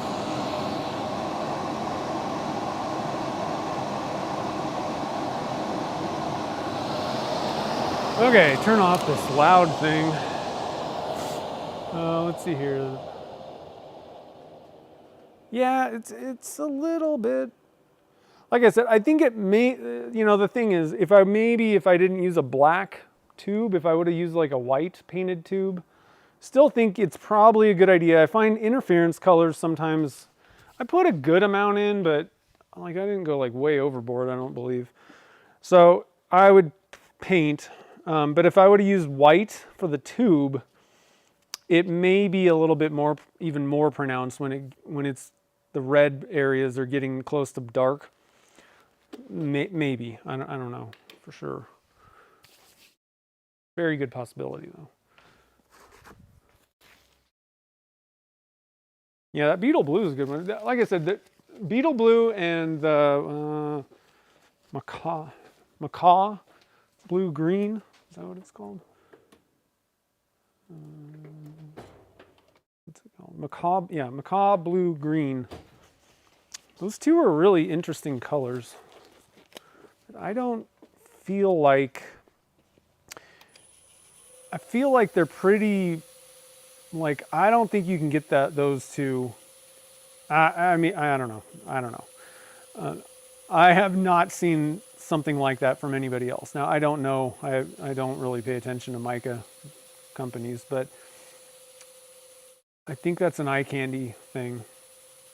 I mean, obviously, it is an eye candy thing. We know we can get it from them, but they're very unique. I would say that it seems like eye candy does a lot of, I would say in-house blends, maybe. feel like a lot of the other mica companies, they buy whatever the company sells and just kind of put it in a jar often. Eye Candy, I think they do their own little mixes sometimes.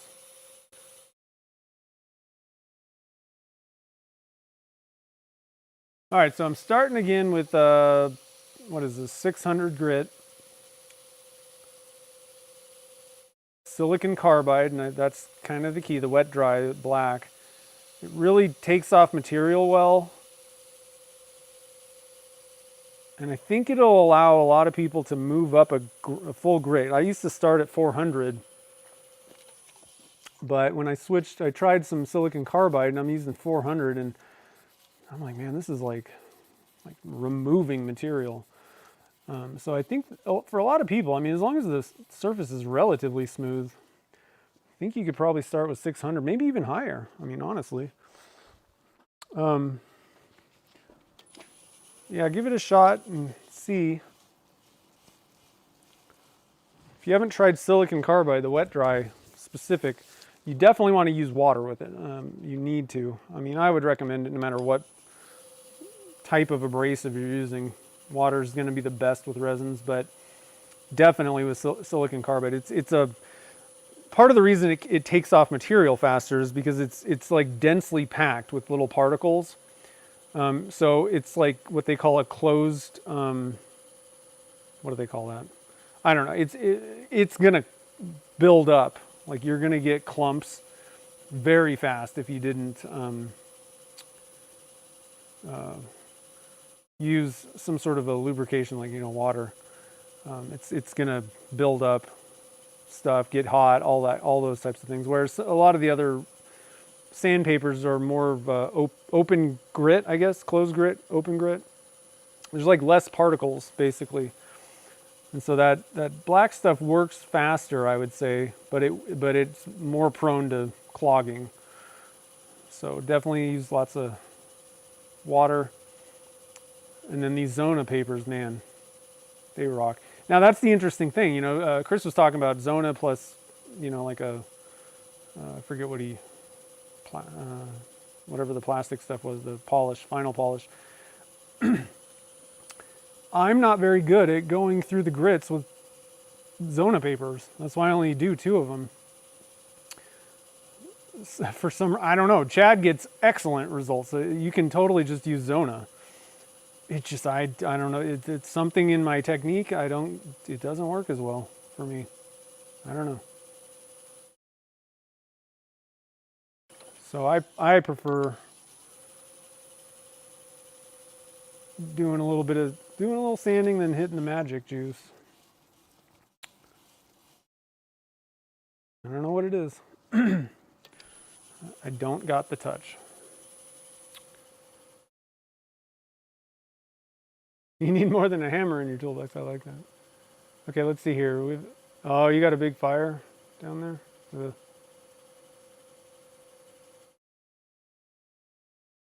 You didn't know. I'm convinced it has anti-static properties for sure.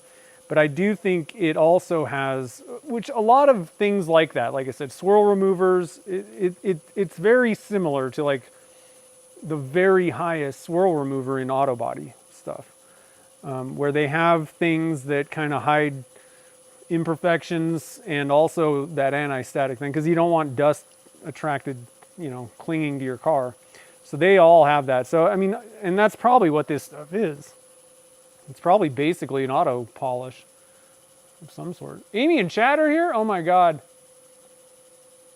You're driving? Oh man. Well, hello. I spilled the beans. I let them know that you guys are coming up. I didn't say when though. Exactly. I left clues. We are so looking forward to that. It's going to be fun. I wish I could go to that pen show, but like I said, there's too many things going on. Too much. Let's see, what else is going on? I don't know. I'm missing, here we go, Mad Mica, nice. Yeah, Abranet. Well, that's what I used to use, is Abranet, and that stuff was great because that stuff is way open, and that's why I was using 400 with Abranet, because I did that for like 10 years, and I got into Abranet like 20 something years ago with woodworking. It is by far, if you're now there are some new ones today, so maybe I shouldn't say that, but there's 3M's got some pretty good stuff, Festool. So, you know, but Abranet is excellent. It does not clog with wood or anything like that. It lasts forever. But because it's like on a mesh screen, there's like even less particles, like per square inch, whatever, than like just a normal sandpaper. So I found for solid materials, it's not awesome. It doesn't work as good as the silicon carbide on like plastics. Pens Plus, that's right. Oh, like a friction polish? Is that what it is? Dice polishing, yeah. Mm-hmm.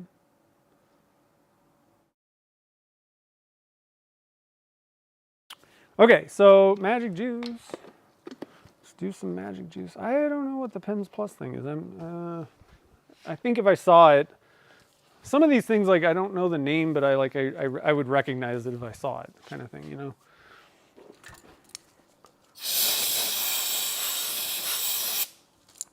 But I like to try things, but I'm like, I don't know. I'm on the fence, because if I've got a pretty bulletproof, like I'm really happy with the results, I'm like, I'm not trying something else. I mean, people always ask me, why don't you try Total Boat? I don't need it. I don't need to use that product for anything. It does not do anything that my current resins do. However, I have tried other, you know, and there's 1,000 epoxy. I don't really like epoxy in the first place. So that's why I'm like, with people. I don't think there's anything wrong with Total Boat. I just, if I'm gonna use an epoxy, there's some that I've already used in the past that I know how they operate. I don't need to try something else, you know. But there are other resins that I've definitely kind of been like, oh, I would like to try that. Just to see how it works. And like I said, but they need to kind of it needs to do something that I need. But Alumilite has so many products that do everything that I need at this point. I mean, I'm pretty much down to, you know, Alumilite Clear Slow is 80% of what I use, 90 maybe. It just works. It turns great, it polishes great, it casts great, it's fast, you know, for cure time and all that kind of stuff, and it's like more rigid than epoxy. That's one of the problems. Like epoxies tend to, heat tends to mess with them more, I find. And they get kind of bendy, which can be useful for certain things, but not for things that I do. And then, however, I do use epoxy. So Alumilite's deep pour, I like that. If I need a lot of working time, it turns about the same as Alumilite Clear Slow. It's very similar, it's very clear, but it's got 2 hours of working time. So that, you know, if I need ridiculous amounts of working time for certain things, I'm pulling that out. And then I like their Amazing Clearcast Plus. I use that if I'm doing wood. I like epoxy a little bit more. I just find epoxy tends to stick to things a little bit better. Certain things, smooth things, than Alumilite Clear Slow. So, you know, for like aluminum honeycomb, I like to use an epoxy often. So I might use it for that, but you know, other little random things, I like that stuff. Plus it's got the UV protection. I don't know if that really matters, but it has it. I do not like their regular Amazing Clearcast. That's the other thing, is the Plus turns and it has different properties. It works better. It's still thick as molasses, and I don't like that. So if I need an epoxy though, that is thinner viscosity, then I can pull out the liquid diamonds. So like I've kind of got everything, like, I mean, there's not too many other things that I really need. If I really needed like an opaque, super fast resin, Alumilite's got their Alumilite White, which is what I used to use for the team color blanks. And it works great, but 2 minutes of working time is pretty rough. But it is useful for certain things. So that's, yeah, you know, I mean, I don't know what other kind of resins, what else is there, you know? And the deep pour, if I wanted to do a river table, that'll work. Stone coat, it's a good one. I've used that. It works well for, you know, river tables and stuff, coatings. They're all kind of the same. It's tough. And there's too many of them these days to try them all. Doctors, oh, it's oh, okay, yeah, Pens Plus. Okay, I know what that is. To be honest, guys, I'm not very good with friction polish. I don't know. That's got to be one of the easiest ones, and for some reason, I'm like, I'll just put a CA finish on. So, like I said, it really depends, person to person. Like, and there's a lot of people that like hate. They really don't like Alumilite Clear or Clear Slow because the way that they do things and what they're doing, they need more time. And they just can't stand like the 12 minutes. For me, I'm total opposite. If I got to stand there for 30, because I need to wait till the end for everything that I do just about. And for me to sit there waiting till the end of the working time or whatever with these epoxies, I'm like, good Lord. And what ends up happening is I walk away, go do something else, and then it hardens up and I forget. So I did that like once or twice and I'm like, yeah, this is just not for me. So it just depends. Everybody does their own thing differently. And different products work better for people. Not to say that I'm sure I could learn how to use a friction polish, but that's the other part of the equation is I already knew how to do a CA finish and it kind of serves kind of the same thing for the most part. Same function. And I'm like, eh. Usually it ends up like I don't have enough time to actually put into it, you know, or I'm not really willing to spend any time. And I just kind of say, yeah, that's okay. And I've heard that, you know, there are people, which I think Chris might fall into this category, you know, with the magic juice. You're like, do I really want to mess with this? There are some nuances. I'd say it's pretty simple for the most part to get good results. But that exact thing can be said about friction polishes, and I'm not particularly great at those. So it always goes both ways.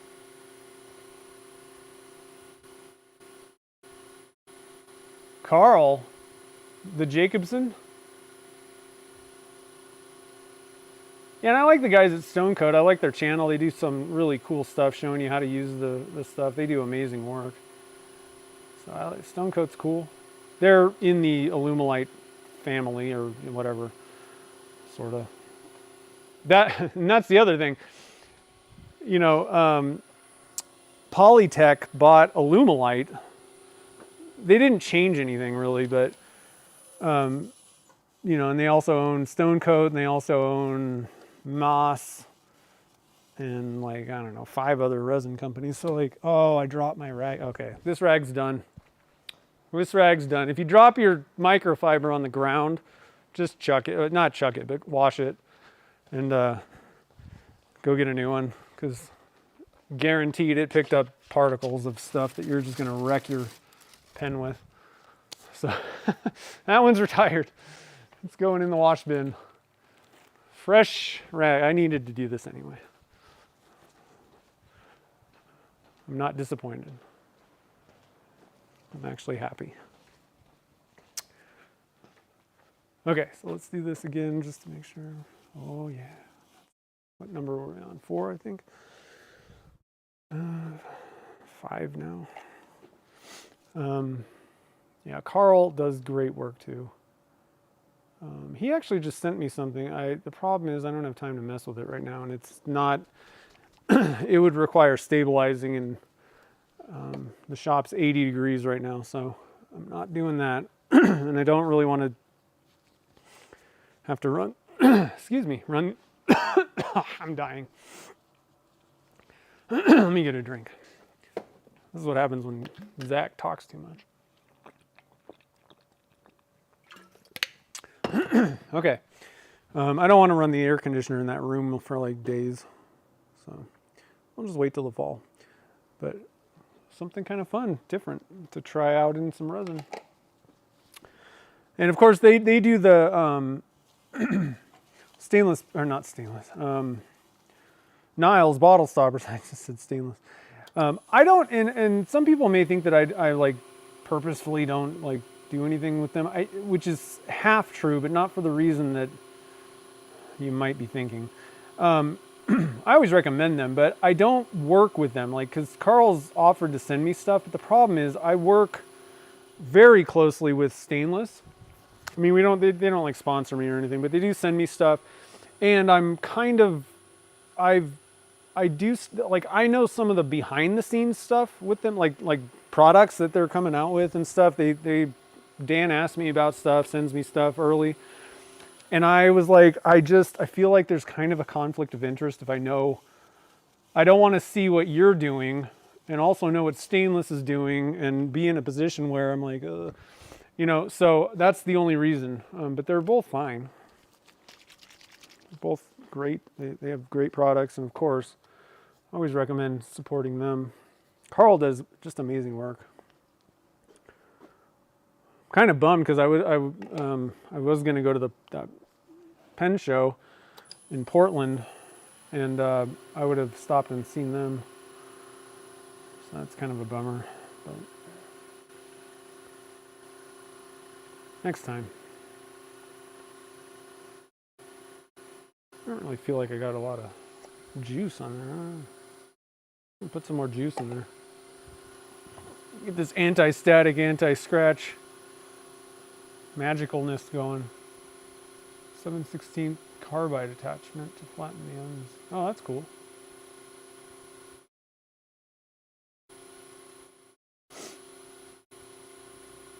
Yeah, they have great tutorials.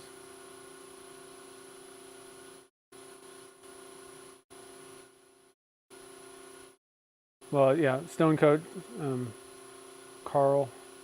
I think Stone Coat is in Oregon too, actually, because they kind of did. Carl did something with them.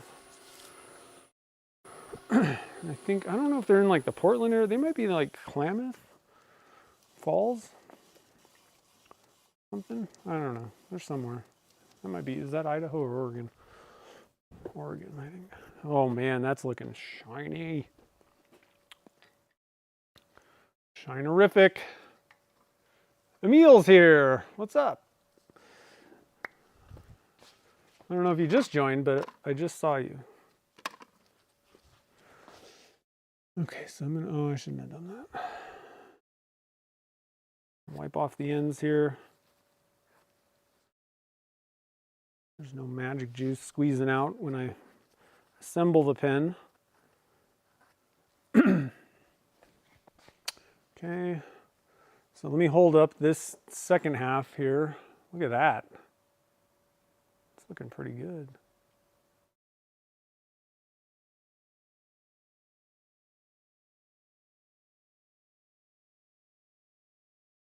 So we're getting, just like I said, this little area is kind of cool. It's got some little poppiness going on. A little bit in the middle. Does seem to stand out a little bit more. It's pretty cool. It's looking good. I think this is going to be a good pen. All right, so let's head over, do some assembly here. Let me clear got that resin mixer in the way and all kinds of things. Man, I was just like, hey, I got stuff to share today. Serious topics. Resin mixing, safety valves. Oh man. Okay, so get the new pen press out. So far, pretty impressed. This thing is bulletproof. I find it a little clunky to use sometimes. That's the only thing that I would say. I don't fully understand some I might be not using it totally right. I might Have to go, because I think Chad did a video on it, so I might see what he does. See if I'm doing something a little funky with my setup. Sometimes you just got to get used to something, but I would say generally it's better than that other one. I think it costs the same. Let's switch to the overhead. Let's see, I got to turn that camera on again. It's the only bummer. I got a super cheap switching system, but when I switch off of this camera, the camera shuts itself off. So that's not awesome, but I also didn't have to spend thousands of dollars to change my system, so we'll take it. All right, so I didn't use the tubes, so I'm just going to pop them back in the bag. I used the powder-coated ones from Turner's. I love those things. In fact, I actually need to get some more black cigar ones. Running low. Oh man, this is one of those kits where you got to assemble like every little piece. Jeez. Come on, work with me here.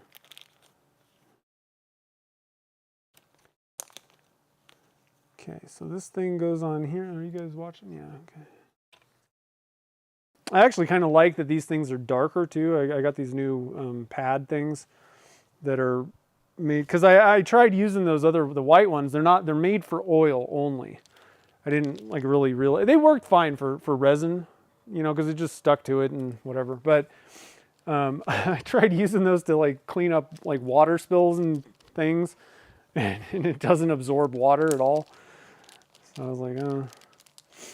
So I thought I'd look. I'm getting pretty low on the white ones, and I was like, let me look and see what's going on here. There's the spring. And I found universal ones that work for water, oil, whatever. And I kind of like that they're darker. Pictures will be better because those white ones would like reflect light, and it was really hard to get a good picture. What am I doing here? Let's see. This thing goes here. This thing, that's on there. Okay, that's good. So we just assemble that. That goes there. That goes there. That goes there. And am I missing something? No. This goes this. Okay. Got all of our parts laid out here and here. Now, I did mark the insides, but you know, obviously, I'm just going to line it up with the stripes. I don't really care where the marks are. And in fact, they kind of, oh, there they are. There's one, there's one. So they go, yeah. So it's lined up. I got it pretty close. But the thing is, even if I had the mark perfect, because you cut out a little bit, if you're dealing with these spirals, you're probably not going to want to use the exact mark because they would be just a little bit off. So you're better off trying to just like align the blank, align those stripes. Let me zoom in here. There we go. You're like my lines now, they're not necessarily totally perfect, but my lines are, if I lined up by my lines, I'm off almost one full stripe, right? There we go. It's kind of off. So I'm just going to line it up by eye. You know, I don't know. It's kind of hard to see. So put this thing on, and then the only problem I have with this is this spring is pretty heavy. Like it's hard to pull this thing all the way back. And it'll probably loosen up over time, but like, man, this thing is like, whew. But I do like this little adjustability thing. It tends to make a lot of noise too, which I don't know if that's good or bad. Okay, so we got one part.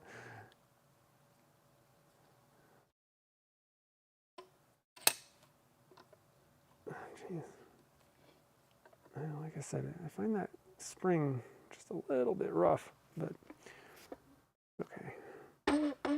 Oh, I gotta get my things down. Like I said, I'm still getting used to this thing. It does work really well. It's just, I gotta, oh, that didn't really work. There we go.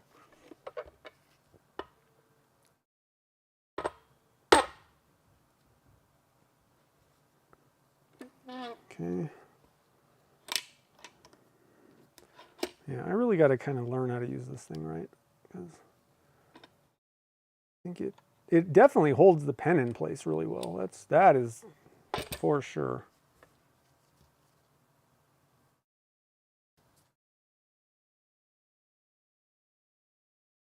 One of the things that I like about this versus the other one also is it's just got holes. So like you could mount this to something and it wouldn't move around as much on you, or you could even mount it vertically, which I think is awesome.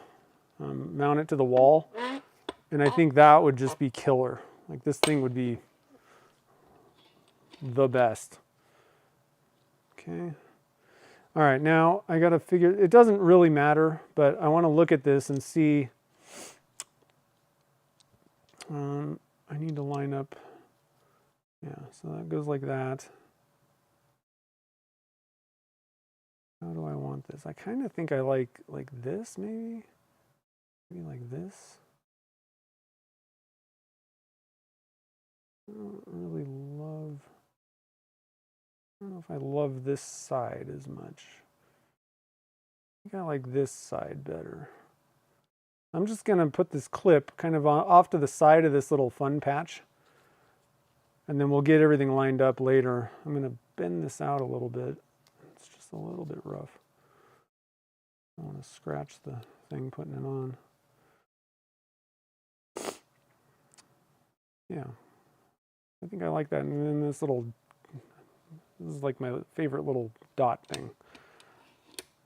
Get this thing going. And I put a piece of felt on this ramrod. Just a little bit of green felt, sticky. And I like that a lot. Okay, that's good. Okay, now let's put our ink in. Get this doodad going. Check and make sure everything works. Oh yeah, it's working good.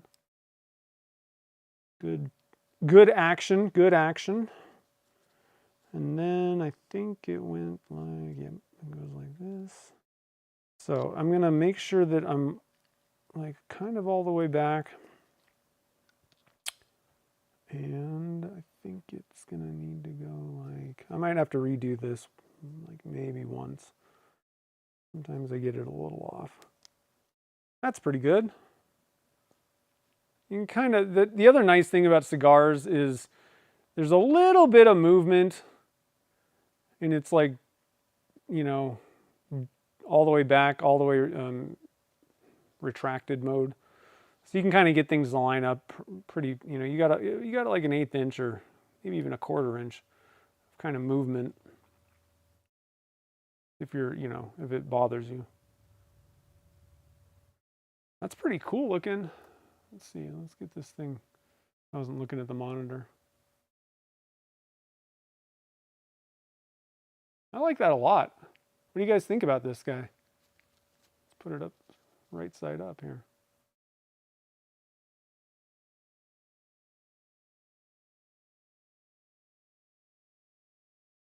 Feels good.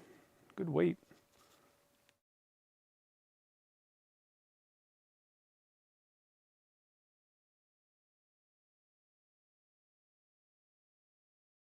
I like this little, I really like that.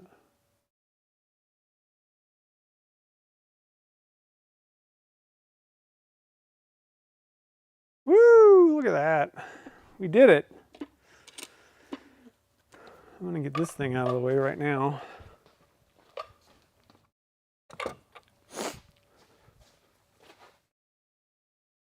All right, let's go back to my face.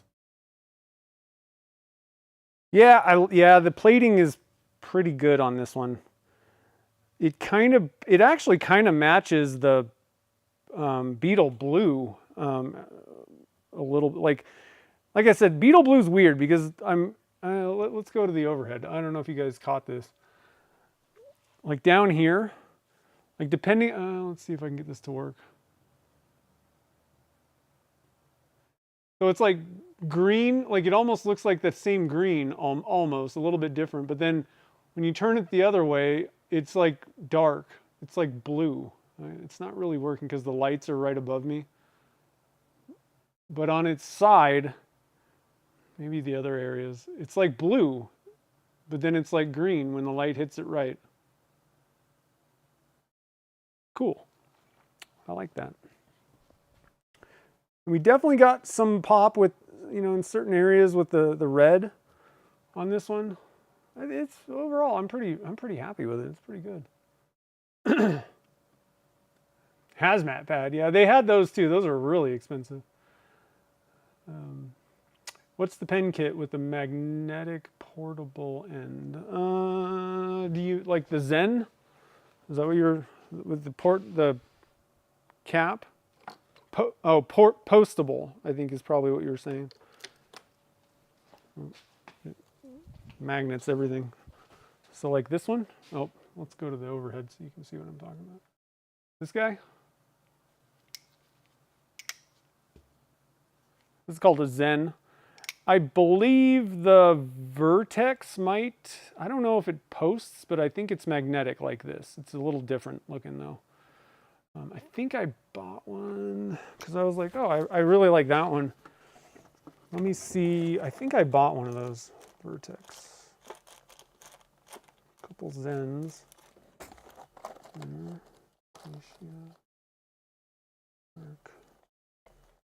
Got a lot of pen kits here.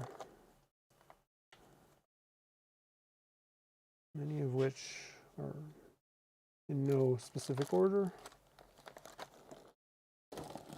Oh, there it is, Vertex, rollerball. Yeah, I think the Vertex does too.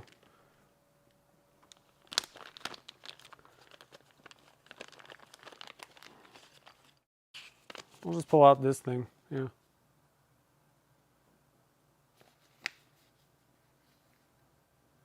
It kind of does the same thing. It could be a rollerball or a fountain, but I think it posts and obviously it covers magnetically. It's just like a slightly different. It's got kind of, it's like the main difference seems like the cap kind of. I mean, there's a couple other differences probably too, but the biggest thing that you're going to notice is the cap versus the Vertex. This thing's like faceted or like a hexagon kind of thing, whereas the Zen is just a round one. So either of those, good option. And like I really like them. There's no unscrewing and messing around. Like it's nice. Not to say that it's like I like the traditional pens. But if I'm being completely honest, like I would rather typically, for my own self, I would rather have a Zen and just it's so like, because when I write, if I'm actually writing something with a pen, I just want to pull the thing off and go. I don't want to be like unscrewing stuff, and I would probably even pick like a cigar over most of the rollerball type or fountain with the screw caps. Just like if it's something where I want to pick up my pen, because that's the most common use that I do with pens. Now, when people buy stuff, blanks or, when I'm doing orders, I put a little note in every order, and I use a custom fountain pen for that, actually. So that's a little bit more like I'm sitting down, I'm going to do a lot of them. So I don't, in that case, I don't mind the screw cap, but I'd rather use a fountain pen for those because I love those fountain pens. Yeah, black 3D resin works really well. Now, I will say, however, what do I use? The ABS-like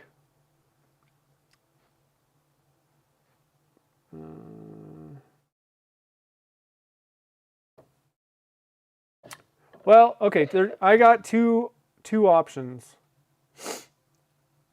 Pretty sure.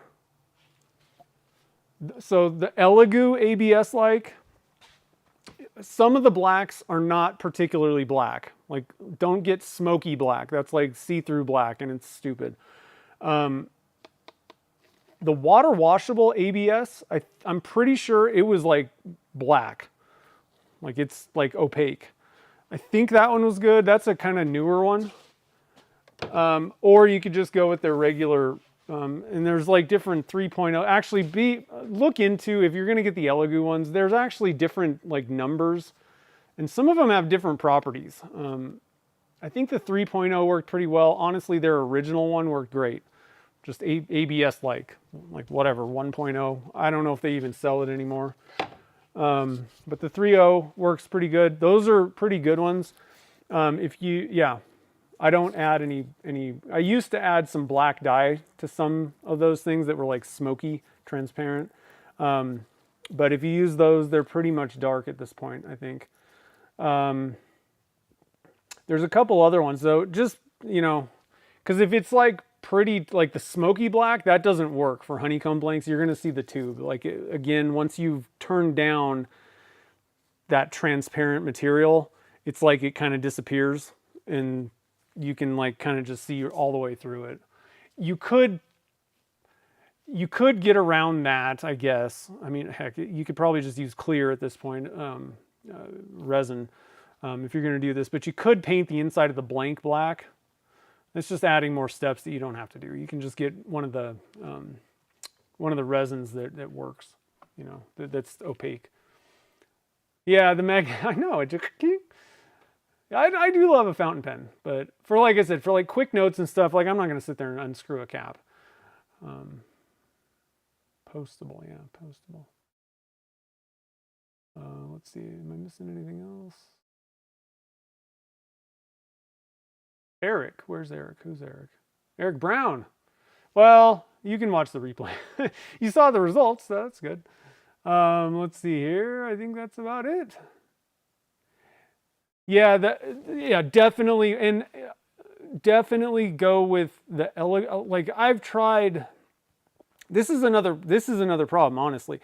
I say resin printing is better, but it really depends on the resin that you use. Don't use the standard one. So they all have like their properties and all that stuff. You need to find one that, I'm trying to think of what the biggest thing about it is the elongation percentage and hardness, I think is another spec. And that kind of goes for resins in general. You want something that's probably going to be like a 15 to 20% elongation, something like that, higher than like 5%.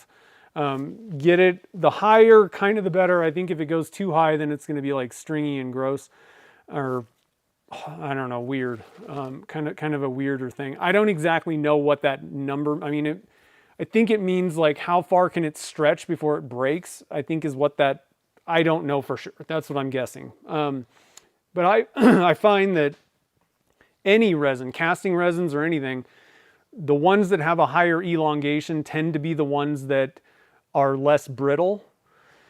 And then the hardness number is very important. You want to shoot for something around 80. That works because that's what your casting resins are. So if you can, and it's going to vary a little bit. They can't just say not every single thing, and it depends on probably your settings and stuff. I generally go for kind of lower settings. Whatever the lowest exposure I can get away with is usually what I go with. Because they tend to harden up more. So if you go kind of overboard on the exposure, then I think they get even harder. Again, I don't know for sure, but that seems to be what happens to me. But you got to watch what's going on. So you can look up all those things. Like pretty much every one of the 3D printing resin companies has a lot of stats on each type of resin. Generally, the ABS-like ones are going to be the ones that are less brittle. I mean, that's what the whole point is. So typically that's going to be which, regardless of the brand, go with that. But I mean, I even tried any cubic, and their regular just ABS-like is terrible. It didn't stick. Like there was adhesion problems with the casting resin. It didn't stick to it, and it was brittle. And I'm like, okay. But then I tried their ABS-like Pro or something else, and that was okay. Like that seemed okay, but it cost more. And I'm like, well, I'm just going to go use Elegoo. And then there's, what's that other company? I haven't tried tons of different ones, but I have tried a few. I'm trying to think. I think I got rid of that stuff. There's another kind of like a, I don't want to say, it's not a generic company. It's just, it's not like one of the 3D printer companies. They make a couple different ones, like that's called like Tough or Rough, or I don't know. They have a couple different ones that have like a weird name like that.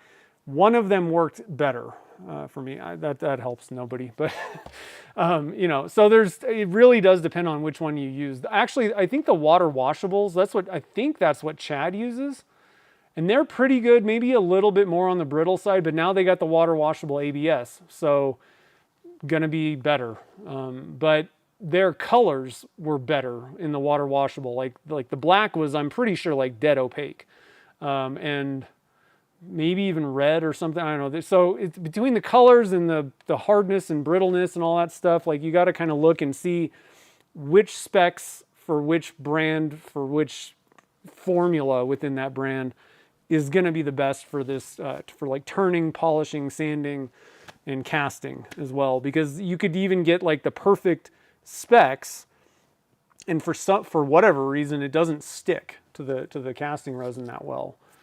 So the Elegoo stuff works pretty well. That's what I use. So anyway, let's see here. I think that's about it. Yeah. So anyway, to all the fathers out there, happy Father's Day. Hopefully you guys will have a little bit of fun, a little bit of relaxation, maybe even some shop time. You know, well, who knows? We'll see what happens. But I think that's about it, guys. So next week we'll be back in action. We'll do something new and improved and different, and it should be pretty fun. But anyway, I hope everybody has a great week and you get some stuff done in the shop. And yeah, have a good night, guys. I'll see you guys on the next stream.